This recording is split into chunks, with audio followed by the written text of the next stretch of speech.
가을에 알록달록 아름다운 단풍에 비친 빛과 물보라치는 곳에 비친 동일한 빛인데 그 빛의 색깔은 전혀 다릅니다.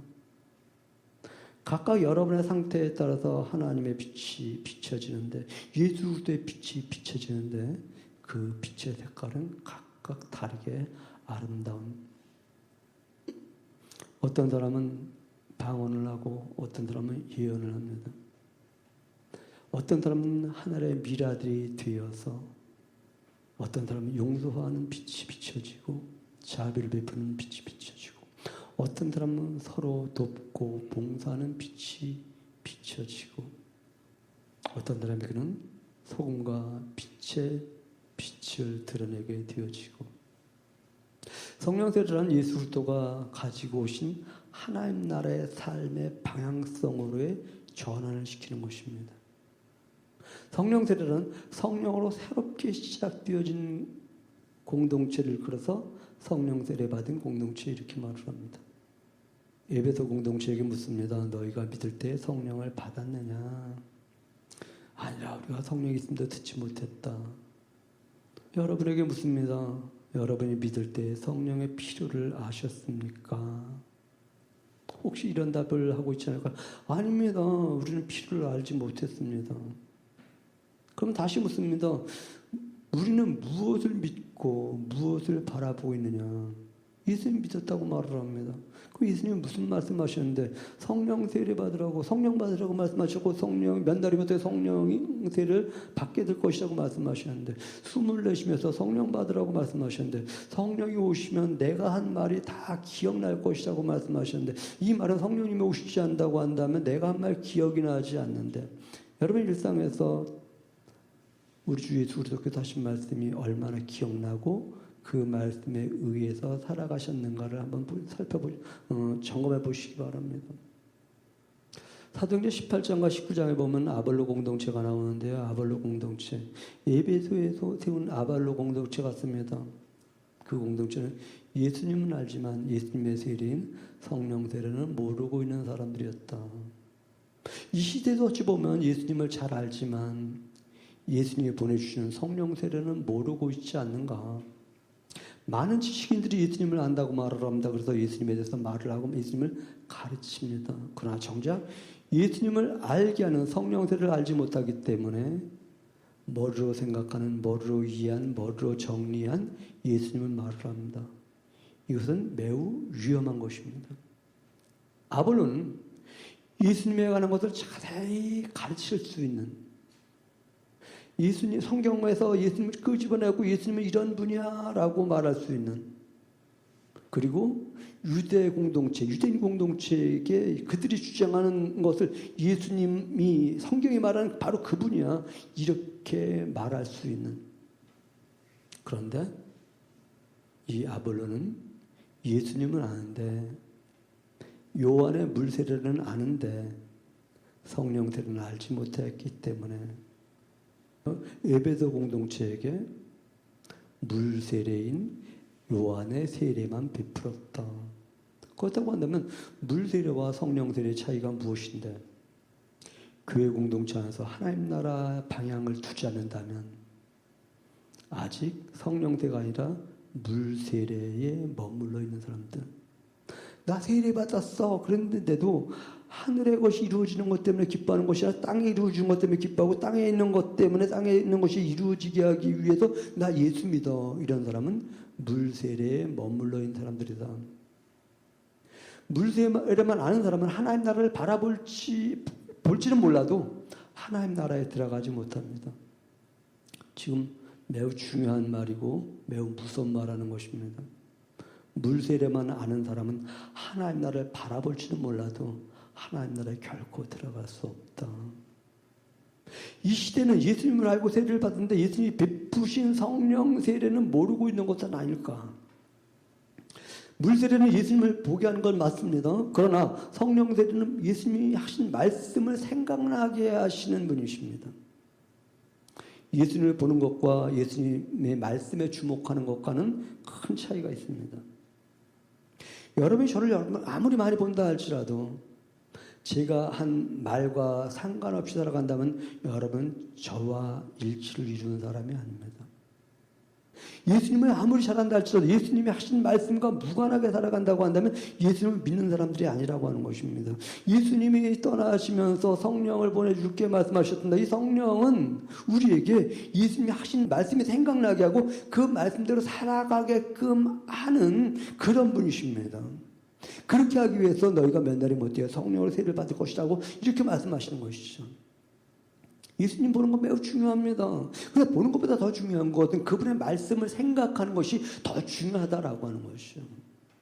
우리가 예수님 믿는 건 매우 중요합니다. 그런데 예수님이 무슨 말씀을 하셨는지 그것을 아는 것이 더 중요한 것이라고 하는 것입니다. 왜 성령을 기다리라고 하셨을까? 왜 성령 세례를 받으라고 하셨을까? 성령의 계시에만 하면 말씀이 능력이 되어지고 어둠의 빛이 비추어지게 되어지고 빛이 비추어지니 어둠이 물러가고. 어떤 어둠이 있는가 여러분에게? 빛이 쓰라시면 염려 근심의 어둠이 물러가는 놀라운 역사가 있기를 바랍니다.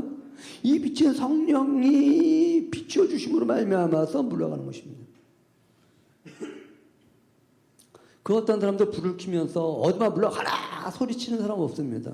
그냥 불 켜면 됩니다.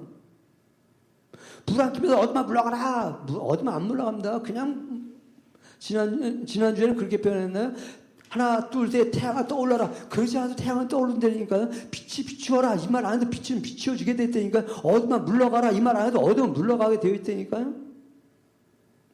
성령님이 계시면 예수 그리스도의 빛이 내 안에 비추어져서 내 안에 있는 모든 빛의 색깔이 다양하듯이 어둠의 색깔도 다양합니다. 여러분 안에 있는 어둠의 색깔도 다양한데 그 어둠이 물러가는. 여러분 입에서 예수님이 세상의 빛이라고 고백되어 주십니까? 다시 한번 묻습니다. 여러분 입에서 예수님이 세상의 빛이라고 고백이 되어 주십니까? 여러분의 삶의 방향 속에서 맞아 예수님이 나의 빛이야. 그럼 난 그 빛을 따라갈 거야. 이렇게 고백한다고 한다면 여러분 성령 세례 받은 사람임을 기억하시기 바랍니다. 빛이신 예수님을 깨닫는 것은 성령님이 함께 하실 때 가능합니다. 고로 성령 하나님이 함께 하셨다는 것은 성령 세례를 받았다는 것이고 성령 세례를 받았다는 것은 성령 세례를 받았기 때문에 빛이신 주님을 볼 수 있는 것이고 따라갈 수 있는 것이고요. 성령 하나님은 빛을 알게 하시는 분. 고로 성령 하나님이 계시지 않으면 우리는 빛이신 예수님을 알 수 없다. 성령 하나님이 계시지 않으면 빛이신 예수님이 하신 말씀을 기억해낼 수 없다. 성령 하나님이 함께 하시지 않으면 빛이신 예수님이 하신 말씀을 기억해낼 뿐만 아니라 그 말씀하신 대로 살아갈 수 없다. 우리 인생을 살아가는 데 있어서 어떤 어둠이 있는가 한번 보시기 바랍니다. 그 어둠에 예수님이 빛으로 다가오는 놀라운 역사가 있길 바랍니다. 누구에게 그런가? 예수님을 머리로 하는 자가 아니라 성령 세례 받은 자에게. 세상에 예수님 하는 사람 참 많습니다. 예수님에 대해 말하는 사람 많습니다. 그 말을 할까 말까 하다가 고민을 하는데 도울이라고 매우 잘 아시죠? 그 양반이 한 유튜브를 잠깐 봤어요. 동영상. 예수님이 베들레헴에 태어났다는 것 거짓말이다. 내용은 그런 거예요. 정확한 단어 아니고요. 어떻게 만삭인 여자가 갈릴리 나사렛에서 그 먼 그곳까지 갈 수 있었겠느냐. 서울서 저 전라도 가는 거리인데 뭐 이렇게 표현하면서 얼마나 설득력 있습니까? 그럴듯해 보입니까? 저는 이해가 안 돼요. 6.25 전쟁 때 어떻게 평양에서 서울에서 부산으로 피난을 갔는지 누가 만삭인 여자들이 어떻게 피난을 가냐 도대체 이해가 안 가. 유대인의 사고체계에는 물은 바다고 바다는 물이라고 합니다. 아니 좀 더 어찌 표현하면 빈 공간을 바다라고 합니다. 노스로 바다를 만들라고 합니다. 그리고 그곳에 물을 채워서 이것을 바다라고 합니다.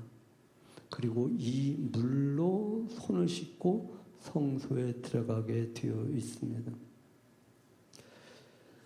우리의 의식 속에 여기 합곡저수지는 뭐예요?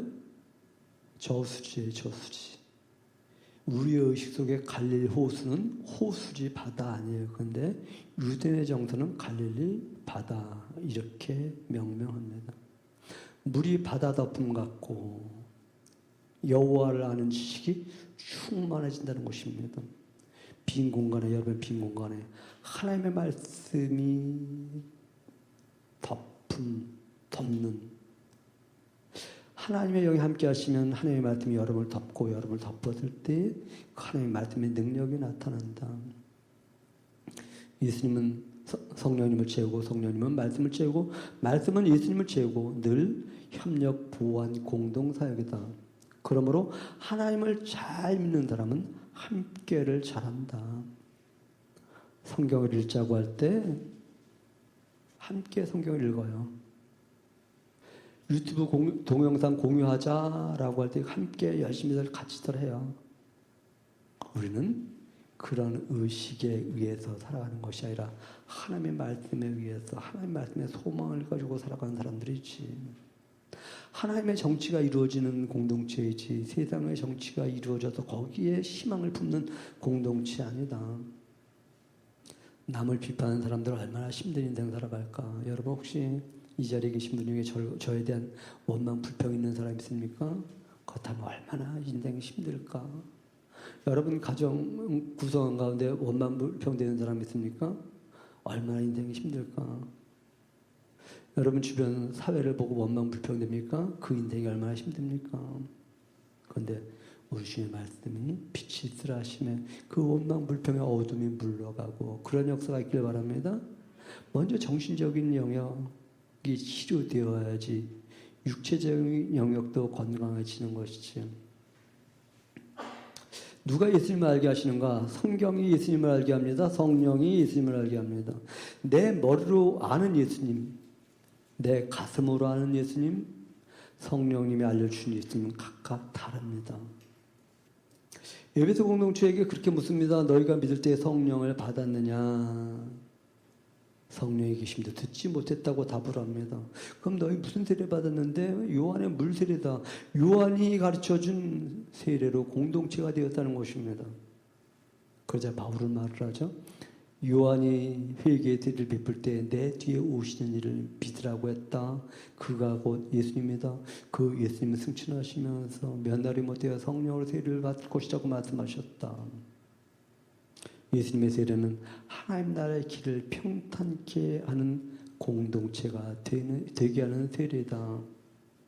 이들에게 성령이 임했다. 이런 질문을 또 던져봅니다. 그렇다면 성령 세례를 몇 번 받아야 되는가? 성령 세례 몇 번 받아야 될까요? 우리 안영기 성도님이 지난번 봄에 고추 심었죠? 몇 월 달에 심었어요? 5월 달에. 근데 6월 달에도 심었어요? 안 심었죠? 7월 달에. 8월 달에. 9월 달에. 그럼 뭐 했어요? 풀 뿌려주고, 거름 주고, 물 주고, 관리했죠. 저는 과일나무를 심어 놓고, 거기다 또 과일나무 심고, 그 다음에 또 심고, 또 심지 않아요. 한 번 심어 놓으면 이제 나무를 관리하는 겁니다. 나무 가지가 잘못 뻗은 가지가 되면 잘라주고요. 한삼덩굴이 그렇게 무섭다며요. 한삼덩굴이 오면 못 오게 걷어내주고. 성령 세례 받은 사람 안에 그래서 하나님 나라를 향해서 바라보고 있는데 하나님 나라를 향해서 가지를 뻗어가는데 이 가지가 땅으로 자꾸만 뻗고 싶어요. 땅에 대한 욕망이 들으면 아니야, 잘라내고. 세상 염려, 근심, 걱정이 막 덩굴져서는 아니야, 걷어내고 잘라내고 치워내고 뽑아내고. 의심이 드는 덩굴이 오면 이 덩굴을 거두어내고. 성령 세례 받은 사람은 이것은 의심이야, 이것을 알게 됩니다. 이것은 바른 가지가 아니야, 이것을 알게 됩니다. 그래서 가지치기 해주고 이제는 걸음을 주어야 돼. 안영기 성도님 고추 농사 짓는 거하고 제가 짓는 거하고 큰 차이가 있어요. 저분은 잘 몰라도 서너 번 이상 비료 줬을 거예요. 그렇죠? 네. 저는 심을 때 한 번 주고 안 줘요. 심을 때 한 번 주고 안 주니까 안 자라더라고요. 안 달리더라고요. 성령 세례가 임했다 할지라도 이 성령 세례가 임한 사람에게 하나님 말씀이 지속적으로 자랄 수 있도록 계속 하나님 말씀을 읽고, 그래서 주중에 성경 읽으라고 말하는 거예요. 동영상 설교 들으라고 하는 거예요. 들으니까 자꾸 반복들이 자꾸 걸음지는 건데, 에이, 한 번이면 1년에 한 번만 주면 되지. 예, 1년에 한 번만 줘도 돼요. 죽지는 않아요. 근데 열매가 맺히시라면. 내 안에 예수님이 계십니다. 이 예수님의 나무가, 이 나무에, 믿음의 나무에 세상 염려, 근심의 울타리가 오면 이거 잘라내 주어야죠. 이 나무가 하늘을 향해서 좀 뻗고 옆으로 뻗는데 땅으로 뻗으면 그거 잘라내 주어야 되죠. 예수님 누구신가? 성령으로 세례를 주시는 분. 세례는 새로운 공동체를 만드는 의식. 새 시대, 새 가치관의 시작을 갖게 하는 것. 교회에 모였다고 해서 새 공동체가 되는 것이 아닙니다. 새로운 가치관, 새로운 의식, 새로운 방향성을 갖춘 사람들이 바로 교회가 되어지는 것입니다. 성령님은 새로운 인생관을 가치관을 부여해 주십니다. 예수님의 말씀이 생각나게 하시는 분이십니다. 하늘의 미랄이라고 할 때 예합니다. 자기 자신을 부인하라고 할 때 예합니다. 자기 십자가 지시라고 할 때 예하게 됩니다. 원망불평하기보다 감사하라고 할 때 예하게 되어집니다. 성령 하나님은 하나님의 말씀이 시행되어지게 하기 위한 절대적인 수단이고 실체다. 성령을 받아야만 하나님의 말씀이 사람 안에서 시행되어지는 것이지. 성령님이 계셔야 빛이 하실 때 빛이 있어지는 것이지. 성령 세례 받아야 빛이 있을 때 빛이 있는 것이지. 그냥 예수님 믿기 때문에 빛이 있다 아니요. 요한의 세례는 지식이고 믿음입니다. 예수님은 지식이고 믿음이고 능력입니다. 성령님은 능력이고 생활이고 삶입니다. 이것이 머리에만 머문다고 한다면 또 하나의 지식으로 머물게 됩니다. 지식은 우리를 하나님 나라로 인도하지 못합니다. 성령님의 권능이 임해야만 그 삶을 살아갈 수 있습니다. 약한 자를 도와주는 힘이 나오고 병든 자를 고쳐주는 힘이 나오고 힘든 자와 함께하는 힘이 나오고 강한 자와 함께하는 능력이 나오고 김영석 선생님의 유튜브를 한 몇 분짜리 유튜브를 보았어요. 중학교에 들어가니까 아버지가 불러서 말해주더래요. 얘야, 너 이제 중학생 됐잖아. 네가 너와 네 가정만을 위해서 살아가면 고만한 사람 돼. 네가 나라와 민족을 생각하면 네가 그만한 사람 돼. 자기가 생각하는 것만큼. 여러분들이 하나님 나라를 생각하면 하나님 나라만큼 된 줄 기억하시기 바랍니다. 하나님의 부름받은 성도는 하나님과 하나 되게 하기 위하여서 창세전부터 부름받은 성도라고 하는, 그리고 영원까지 있을 것이라고 하는, 성령님이 임하시면 성령 세례를 베푸신 목적은 예수님의 말씀을 생각나게 하기 위함이라고 말씀드렸습니다. 왜 생각나게 하시는가? 움직이게 하기 위해서, 일하게 하기 위해서, 열매 맺게 하기 위해서. 여러분의 삶의 현장 속에서 하나님의 말씀이 생각날 때 그 말씀대로 살아갈 수 있는 성도들 되시기 바랍니다. 그 말씀은 성령 하나님이 생각나게 하시는 것입니다. 사도 바울은 데살로니가전서 5장에서 그렇게 말합니다. 성령을 소멸하지 말고 이렇게 말씀하십니다. 무엇이 성령을 소멸하지 않는 것입니까? 여러분이 살아가는 삶의 현장 속에서 하나님의 말씀이 기억날 때 그 말씀대로 살아가는 것, 살아가 보는 것, 이것이 성령을 소멸하지 않는 것. 저는 교회 공동체는 세례 공동체라고 말씀드렸습니다. 세례 받음으로 새로운 공동체가 시작되어진다고 말씀드렸습니다. 이 세례는 물 세례가 있고 성령 세례가 있다고 말씀드렸습니다. 물 세례는 예수님만 바라보게 합니다. 성령 세례는 예수님이 하신 말씀을 생각나게 합니다.